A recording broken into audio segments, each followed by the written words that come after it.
time you stifle a sneeze, the force of the sneeze cannot simply disappear from existence.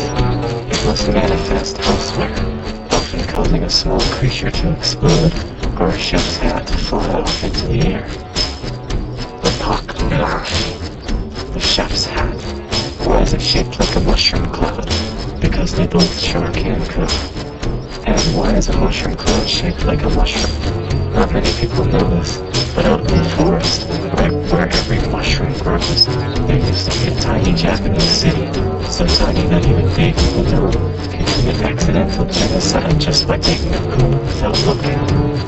Ironically, gnome poop is highly sought after in Japan because of its mystical properties, and because it tastes good on sushi for people who can't handle wasabi. Here in America, gnome poop's mystique is somewhat overshadowed by that of unicorn seed, and yet new soda pop that all the kids are guzzling on the street corners. Its popularity has been hugely fostered by product placement in popular films. For instance, in the film Muscular Hooker 2, Will Smith's character takes a dramatically framed swig of unicorn seed, and then suddenly grows a CGI erection which extends into infinity, and then Will Smith's mind explodes, and the movie ends. For that scene alone, Roger Ebert gives the film 3.5 stars. Not many people know this, but movie critics have an infinite amount of stars that they can award in their lifetime. They are often kept in a vault, heavily secured to prevent a senile Scrooge McDuck from wandering in, mistaking the stars for gold coins, and swimming in them.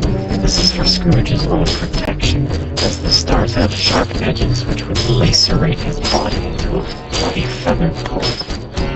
If this were to happen, his will states that the entire McDuck fortune will go to his grandnephew Huey, and that his nephew Donald would get zilch because nobody understands what the price he is saying anyway, so who cares? As for Scrooge McDuck's body, it will be jerked and eaten, as per Scottish tradition. Indeed, cannibalism of the dead is a cherished custom in Scotland. When a Scottish boy's coming of age is celebrated, a ceremony known as the Scot Mitzvah, he is forced to consume his own great-grandfather, bones and all, in just 24 hours, or else the local shaman will hit him on the head with a magical stick that stops him from ever becoming an adult. Now you might think that eternal childhood wouldn't be such a bad thing, Never Land and all that jazz, but no. Once your parents are dead, there's nothing to stop you from eating nothing but sweets, as children all want to do. And when your baby teeth are rotted away, there will be no adult teeth to take their place. Toothless, stupid, and unkissed by the spirits of puberty. You will be banished from Scotland to the only place in this world where an awkward man-child such as yourself can ever hope to be accepted.